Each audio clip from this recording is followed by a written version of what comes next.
والسلام على سيدina Muhammad wa ala sahabatil ghurril mayamin wa man tabi'ahum bi ihsan ila yawmiddin. di fàttali rek ñu ngi si alxuruful maksura mooy xaraf yi xam ne dañ leen maas si suuf kasra. léegi ñu fas yéene réviser leçon bi passé wala ñuy jël leçon bees bi.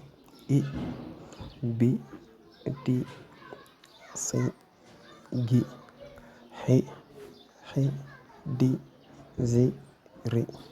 leçon yi passé loolu lañ jëloon ñu fas yéene dugg si leçon bees di leen fàttali nga xool bu baax a baax ngir ngeen xàmme ko.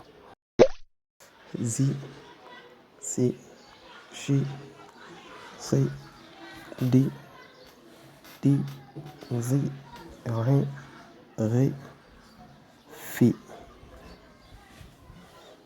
zi si chi chi di ti zi ri ri fi. ñu yam foofu incha allah di leen fàttali rek téere bi ngeen wër ko incha allah.